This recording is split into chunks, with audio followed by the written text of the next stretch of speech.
Good afternoon, everybody. My name is Inga Cotton. I'm the founder and executive director of San Antonio Charter Moms, and these are Charter Moms Chats. And we've been going live to get families the information they need so their kids can get a great education in spite of all the challenges of the pandemic and just the complexity of life.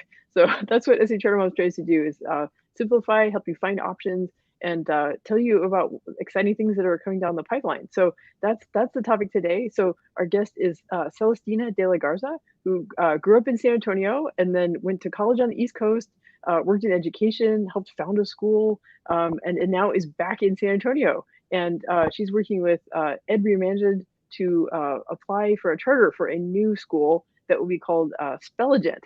So her current role is as executive director of Spelligent, Texas. And we have a new blog post on the site today that Celestina wrote that's an introduction to what Spelligent is up to, the mission and vision, how to get in touch with her.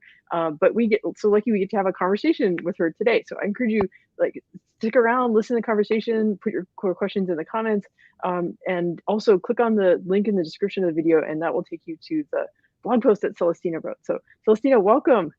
Hi, Inga. Thanks for having me. Yeah. Okay. So I wanted you to talk more about your journey from growing up on the west side of San Antonio, going to the Northeast, teaching, school leadership, coaching, and then back here in San Antonio. Yeah. So like you said, I am from San Antonio. I was born on the west side of San Antonio, over there off of Couples Road. That's where I grew up and traveled to and from my grandmother's house on the west side. And, thanks to the sacrifice of my family, I experienced early on the opportunities that a strong, solid educational foundation brings to me. Brings to children and brings to people like me. My parents were able to sacrifice a lot because I know many families are sacrifice and aren't able to provide private school education. My parents were able to do that. And so thanks to them, I was able to get into some good private schools here in Texas, different options outside of what was available in my school district at that time. And so I credit my pre-K-12 education to being able to support me and usher me into college and having access to schools like the one I went to up in the Northeast, Bryn Mawr College, right outside of Philadelphia, Pennsylvania. And it was really there where I was a fish out of water, where I realized like how lucky I was to have gotten the education that I did and to have the opportunities that I did. And that's what led me to wanting to give back and to teach and to go back to communities like the one that I grew up in and teach. And so that brought me to teaching up in the Bronx, New York. I wasn't yet ready to come back yet to Texas. I was somewhere new, somewhere different, and I was young. And so I started my teaching career in the Bronx, New York, did that for about 4 years, fell in love with teaching, absolutely fell in love with the little ones. Kindergarten and first grade were my jam. And at that point, I was looking for a different type of school community. And I was lucky enough to find there, it was a beginning of the charter movement there in New York City. And so I joined as a founding staff member, kindergarten staff member, with a school in Brooklyn, New York, with Uncommon Schools. And I fell even more in love with education. This was a community where families came into the school and really helped design what they wanted for their own children. And that is what I was seeking and looking for. And so I did that work for a couple years in that school and then transitioned to school leadership because I wanted to do more and I wanted students to experience the kind of education that I had. I went to an all-girls, all-women's high school here in San Antonio, and then later on went to an all-women's college. And I could see what was happening with girls in my classrooms. And I wanted them to know they could be whoever they wanted to be. And so that led me to opening Excellence Girls Charter School in Brooklyn, New York, which was later a Blue Ribbon National Award-winning school. And then after doing that, settling that school in its place, I went and did turnaround work in Brownsville, New York. And it was there that I started also working with other school leaders nationally on an informal level, talking to people. And I got connected with some school leaders in San Antonio that were steps away from the house that I grew up in my grandmother's house in SAISD. And so I started working with them as they started doing their own in-district charter organization here. And that that led me to coming back to Texas. And so when I finally moved back, I was traveling often, going to see the schools in SAISD, but then also working with school leaders across the state of Texas in different districts as part of my work and partnership with TEA and the leadership programs team that I was supporting and working in and had founded. And so at that point, it was time. I was like, this is it. I get to do this work that I love back in the city that I grew up in, and the reason why I got into education. And so that brought me back to San Antonio. And I started working full time with 2 in-district charter schools in SAISD. And it was there that I got it again. I knew this is what I wanted to do, and I wanted to make a difference in San Antonio, in a field where I saw yet another need popping up. Yeah. Well, I think it's really important to share your story. I know you do in the post, but to talk about your connection to San Antonio and your connection with especially the west side of San Antonio. And isn't it great that SASD has become so innovative, and there are these industry charter schools, but Yes. in Texas we have industry charter schools and we have open enrollment charter schools. So that's what you're kind of in the process, and the fact that you've worked in teaching, but also coaching and and helping schools to improve. So I think you bring a lot of experience to the project of founding a new school. I hope so. And in fact, I know. So I feel like that's what I always said. It's a lot of work. Honestly, when I came back to San Antonio, I was like, I'm ready not to open another school, found another school. And then I'm here and I was like, I want to do this again, precisely because I see a need. From the teachers I was hearing, the educators I was talking to, and then also families. Honestly, Inga, I used your website to look for schools for my own children when I moved here.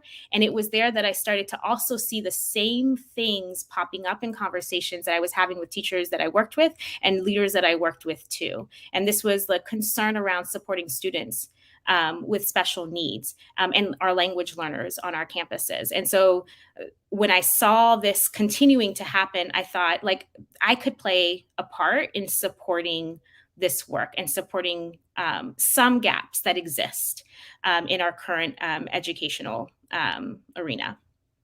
Yeah, well, the reason why charter schools exist is to offer different models and to prove methods of innovation that can then spread to other schools.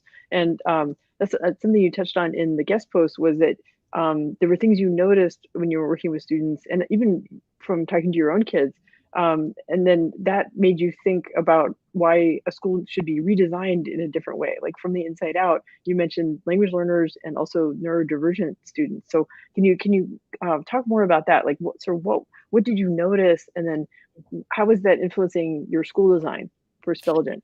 Yep. So first and foremost, when we moved here, my child actually had an IEP up in New York City. And so when we moved down here and I gave it to the school, actually nothing happened with it, right?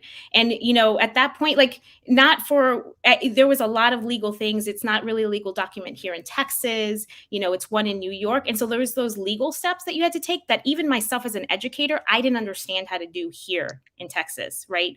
At that point, because it's a new process. Whoever state you go to, it's a brand new process. And it's like a secret handshake. If you don't know the secret handshake, you're not welcome. Exactly. So it's frustrating experience with it.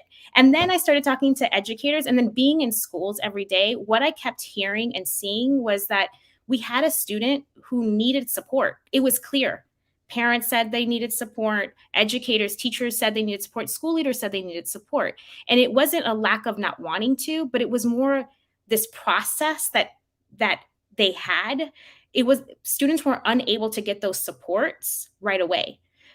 Many times it would take 6 weeks. Actually, that was the shortest time frame I often saw. Sometimes it would take months before any kind of supports and interventions could happen, because everyone was waiting for this legal document to be put into place to then create the system needed to support that student. And again, it's not a lack of not wanting to, but it's because this is what, schools are designed with these one systems in place. Many schools are designed with this type of system in place, that it is really hard for any school to be flexible for one child at this one given time. And so what I kept hearing was we need to do something now. And I agreed, we need to do something now, but it was hard to do it when you already are like trying to do it within a system that is not so flexible in that moment. I mean, schools are supporting, hundreds of kids every single day.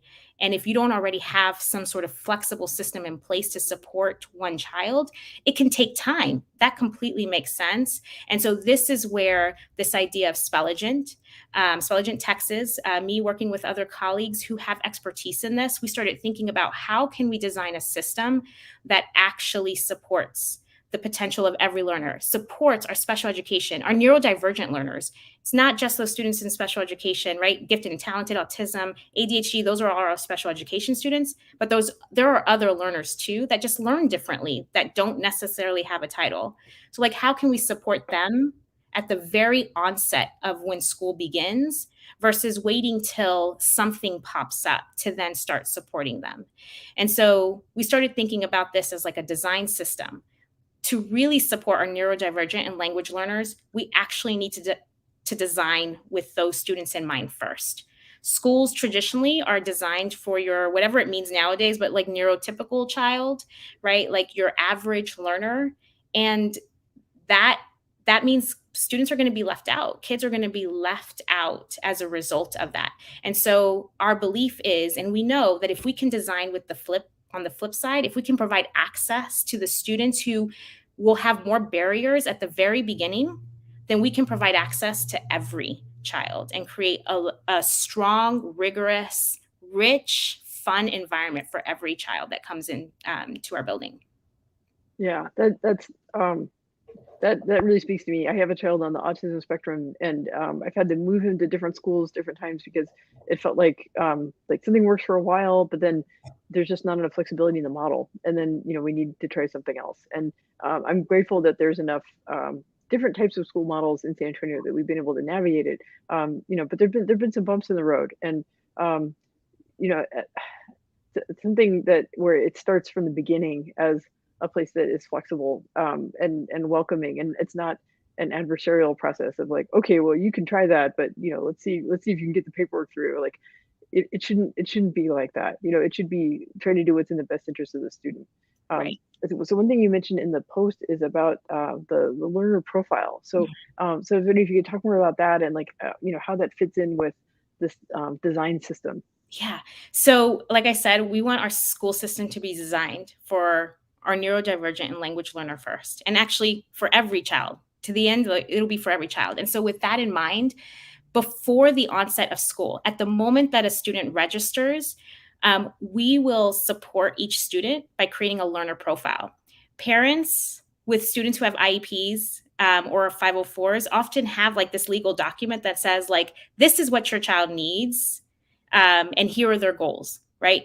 We want to provide that kind of learner profile to every child, whether or not they have an IEP, that before they walk into our school building. And so what this looks like is after registration, setting up a meeting with a school staff member, a family, and the child together. And in that conversation, we start to learn like, what are the preferences for the child? What are past experiences that the child has had in school, or even before that, like in other kind of like environments? Like, what are some of those past experiences that we should know about, or that you want to tell us about, families, right? That you want to tell us about and let us know. What are the strengths and the interest for that child? And from that, start to create a learner profile that tells us what kind of environment the student might want to learn in, standing, as simple as like standing or sitting, right, for our kindergarten students. But also that throughout the school year, it's revised with the support of a Connect coach. So each student will have a Connect coach, and with that Connect coach, we'll revise that learner profile as the student continues on throughout the school year. And again, I just want to stress, like, this is in partnership with the family, right? And so whatever goes into that learner profile, everyone is signing on to, and it's created before the start of the school year. And so this is how then we can actually create a flexible environment that will support all of our learners, right? Because then we'll know, like, here's what the student will need. We can start planning with this in mind, all of our lesson. And so this tool, created with the student and family, really becomes the thing that informs how teachers plan their lessons, how our school is designed, like how our classroom cohorts are created, but it also becomes the tool that students have in hand. So like they have access to their own learner profile, even in kindergarten at a very young age, so that they can go back to it and like use it as their own resource and think like, here are my strengths. How can I use these strengths? And then here are the things that I need to support myself in my learning advocate, like as a learner advocate. And so that's our ultimate goal. We want our children to learn how to become their own best advocates. And so we feel like if we give full transparency at the very beginning about what are your strengths, what are your areas of growth, what are your goals, then students start to learn how to become their own best advocate. Yeah. I think this really speaks to me because it as a system and a tool, it builds this culture of being welcoming to families.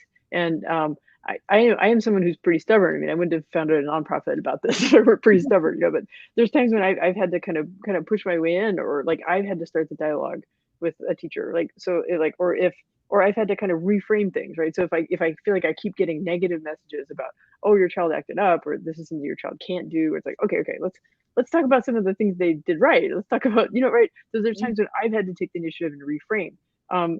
But like that not every family has the know-how or the energy to do that. And so I think by designing this into Spelligent, like you're creating a welcoming and more positive situation. And that's likely that increases the chances that there's going to be successful parent involvement and parent support for the student. I think that's super important. Like every school needs that, but when you're talking about kids who are atypical, then they really, really need that. Like you really need that teamwork. So, and yeah, I think back about a time when I think my son was taking standardized testing, and he and his friend were being administered separately because of they qualified for accommodations. And then like so it's fifth grade, and like I hadn't really talked that much about autism around my son, but as like once he and his friend got their tests done, they were talking to each other, and they're like, the light bulb went off. He's like, "You have autism too? I have autism?" He's like, "Oh, no wonder we're friends." And then I don't know, somehow, because that's when it clicked, like it was a positive thing for him. Like it wasn't a negative thing. And that I was thinking about what you said about giving kids access to, like, he came home and then he wanted to talk about, like, what does it mean that he has autism, and what does that tell us about how his brain works? And that kind of started the process of him incorporating that into his identity, and thinking about it in a positive way. And I hope that every kid, that happened kind of by accident, and also because they had an especially good special ed coordinator on campus that year, and she supported that kind of dialogue. But it actually, you've talked to her. I connected you with her. She it was. I hope every kid who has a learning difference develops that kind of identity of where, like, they don't see it as a negative thing. They need the knowledge about it, but they shouldn't see it as an obstacle. It's just part of who they are, and they can kind of work around it or work with it or use it as a strength. But it's not going to stop them from getting where they need to go. And so I'm glad you brought up that example, actually, and thank you for sharing that. Seriously, like these learner profiles, yes, should be for kids to advocate for themselves, but our hope is that also they start to respect differences across their entire like class cohort, right? And I say class cohort because we're hoping to create flexible environments where it's not your traditional 30 kids in a classroom. No, we're going to have like a cohort of 60 students who can mix and interchange with 30, 25 at a time as needed based on their learner profile. And so large cohorts together that can learn how to support one another. So like our dream idea, and actually it's not a dream, this is part of like what we want to do, but like our hope is that through the use of this learner profile, students every morning when they walk in will start to, in small groups or large groups, depending on what they need to support themselves, we'll start with a morning connect camp, like a morning circle. And it's an opportunity for them to hear the goals, what they're going to learn that day from a teacher, and then start naming and hearing the goals for that school day. And then students will get to reflect on their own learner profile and say like, hey, this is what I'm going to do really well at. I know I'm going to rock this particular subject area today. Here's where I might struggle. And our hope is that through doing that, a child across that little circle can say, hey, I can help you with that today because I'm really good at that. right? And so that not only are they learning how to advocate for themselves, but our hope is that they learn to also how to lend support to others in the areas that they're strong in, because every child has a strength in something, right? And this will hopefully teach them to advocate on behalf of themselves and on others too. Yeah, yeah. I don't mean to tell too many stories about my own family, but yeah, my son is in an extracurricular activity this year, and they found a kind of a specialized role for him, and it really plays to his strengths. And he's gaining a lot of pride from the fact that right. So he's not a big picture guy, but he's a really good researcher, and so that's his job, is supporting the team in this research role, and he's super proud of it. And it was like the coach noticed this about him, and I was like, I know what to do. Like we've got a role for him, and that's like, it's really important to have, like, teachers and staff who pick up on that and appreciate the differences, and find specialized roles for kids, but make sure everyone's involved. Because what you don't want to have happen is a teacher to say, well, you're different, and so you just go do this kind of make work on the side, or having low expectations. That's that's not good, because and we want to model for kids like this big world where there's lots of people with different skills, and they all find their niche, hopefully, and they all contribute in special ways, and feel proud about themselves. So Yep.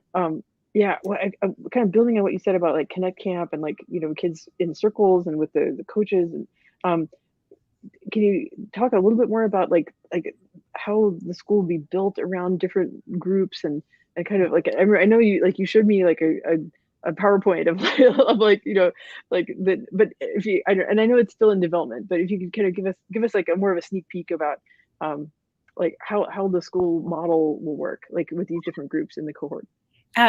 Great. Yeah, I'll do that. I'll start with first. I know traditionally you hear of like a classroom, right? You have your classroom space.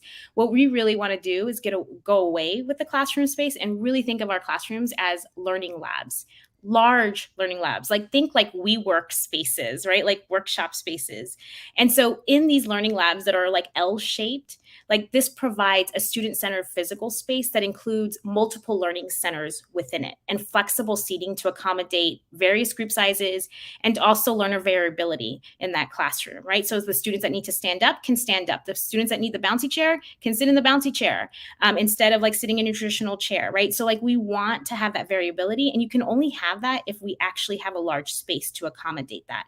In addition, we want this learner lab to be able to allow us to mix up the student ratios as needed and provide a quiet space for some kids who can't have all of that happening for this one specific subject area, right? Or like for these moments when they need to really be intensely focusing. And we know based on their learner profile and conversations with families, this is what they need at that time. We want them to be able to go into that smaller group size, do whatever work or hear the instruction that they need in that small group size, but then have the flexibility to move back out and be with the whole group at that point. And so I say that to say that like that means you can't have your one or two teachers in a classroom in a learning lab like this. And so we really want to have teacher teams supporting a group of, this is going to sound like a lot, but it's how we're trying to conceptualize the educators we need to have with our students. And so we really want to think of our classrooms or our cohorts as groups of 120. Because in that 120 of students, we might have mixed age groupings. So our K1 cohort might be in two different 120 groups. And surrounding that 120 students, we would have like two general education teachers with content expertise, two special education teachers with content expertise, instructional aides also supporting that group, and resident fellows supporting that group. And so when it's reading time, our general education experts in reading and our special education experts in reading will come together. So those like seven teachers come together and support that cohort of students, in addition to our fellows and aides in small groups, right? And then they would come back out and do other items together. And so that's how we're conceptualizing it. It's about a teacher team supporting a group of students, not just one or two teachers supporting a group of 30. Yeah. Well, I mean, that is a big rethink, but it makes sense to me, because I've seen I've seen some to some extent how special ed works now, and I can see what works, and it's sort of wonder, well, what if you could do more of that? What if you could like, adjust these groups in different ways, and and being really thoughtful about who's on the campus, like are there specialists for speech or handwriting or reading intervention, math intervention, like having the right mix, and it's really hard to like get all those ratios right, but I know you have experience with this as in your like leadership coaching, of like looking at systems. And I know you're doing a lot of outreach to people who work in special education, and talking to families like me and my friends, and like you're soaking up all this information as part of your design process. And actually, that's something I wanted to ask about too. Is like sort of what does it mean that Spelligent is kind of in this like planning stage, and how, like, what are you looking ahead about the charter application, and then after that I want to make sure people know how to get in touch with you. Hopefully people are reading and listening and getting excited about what Spelligent is going to be. Great question, because I actually do. I want to talk to more people. I'm an expert in like school leadership, school systems, right? I'm not an expert in special education. I'm not an expert in language learning. I've been learning a ton from people I know, and families who are telling me what they want, and educators that are telling me what is needed. And so to that end, what's happening between now and the charter application, our charter is due in December.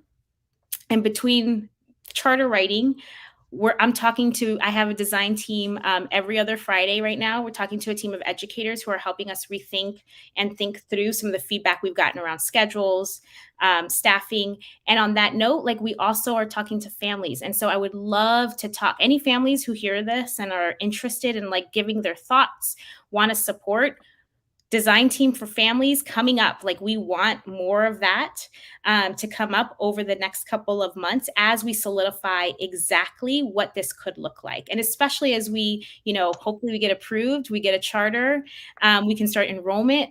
Families who want to enroll their children, we want to hear from you, because you know your kids best. You can start giving us a front seat view as to what this needs to be designed like for our first year.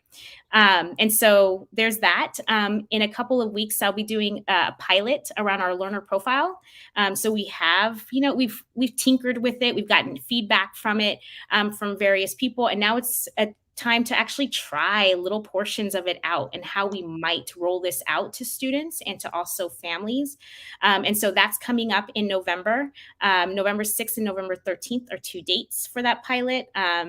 I've put it on San Antonio Charter Moms, but I can send it out again. We're looking to get feedback from families about introducing the learner profile to children, so we can make that even better. And then, I think I'll do a little plug. The San Antonio Charter Moms discussion group on Facebook. That's the group that Celestina mentioned. So, so yes, we love sharing updates about new schools, and yeah, if you go join that group and then search Spelligent, you'll find the pilot. Actually, well, I'll go in and search. And I'll bump it up so it'll be near the top of the feed again. So okay, yes, but go ahead, Celestina. Oh, so email me. You can call me as well if you're a family or even an educator. Everything we've been talking about for our kids, we actually think it starts with the adults in our school building too, and adults knowing themselves well, knowing themselves as educators and learners too. And so we really are dedicated to also supporting our staff through this process as well, because if we can do it for ourselves, we can do it for our children. And so we want to hear from educators too about what they want and want to see in this kind of school environment. And so email, phone call, that's what we're trying to do right now. Okay, so I love playing with my little banners here. So okay, so the name of the proposed school is Spelligent, and the website is spelligent.org. So let's like spell like spelling a word. SPELLIGENT.org. Okay, and then Celestina, what's the email address where folks can reach you? So you can reach me at infotexas@spelligent.org. That goes straight to me. Okay. And you can also do my first name, Celestina@spelligent.org. If it shows my name there, that's another way to reach me as well. Okay, quick edit there. Okay, Celestina, CELESTINA @ spelligent.org. Okay, and I think you like me, I'm pretty generous about sharing my cell phone. So so here's Celestina's phone number. It's 646-465-3355. That must be an East Coast area code It because I don't. is. Okay. We changed our plan, and Yep. just everyone knows that number. So That's right. Okay. And then these like the email address and the website and stuff, that's all linked in the blog post as well. Also in the blog post is the how to set up a meeting with Celestina on Calendly. So it's calendly.com/Celestina-Spelligent. But if that's too much of a mouthful, just click through, go to the blog post, scroll down, and there's a link to set up a meeting, and then you can pick like the length of the meeting. I love Calendly. It makes it super easy because it just syncs up like your schedule, her schedule, and then set up a time to talk. And like Celestina said, she wants to talk to families and she also wants to talk to educators, especially folks who have experience with language learners and special education, because those are the key elements is designing a school around those students instead of having them have to come in later and then find where they don't fit. Instead, build a school to welcome them from the get-go. yes, thank you, Inga, for this. Yeah, thank you. No, I'm really excited about it, and best wishes on the pilot for the learner profile. The application submit in December, and then I know next year there's a whole process. But fingers crossed. We're going to keep talking about it and keep building awareness of Spelligent, online and in the SHR Moms Facebook group. We're cheering for you. Thank you. And yes, reach out. I need to hear more from people. So That's right. Okay, so here I'll put the email address, Celestina@spelligent.org, and there's Celestina's number again. So and then here's the Calendly, Celestina-Spelligent, and yes, she is in active listening mode. And I know Celestina we had a great conversation. She's a great listener. I shared stories about my experience raising my son. And just offering perspective, people in the community, who have strong opinions and experiences about what needs to be done differently to make school a more welcoming place for neurodivergent and the English language learners. Okay, well, great. Celestina, I look forward to seeing you again soon, and keep us posted about how things progress with getting Spelligent off the ground. will do. And thank you, Inga, again. Okay, take care.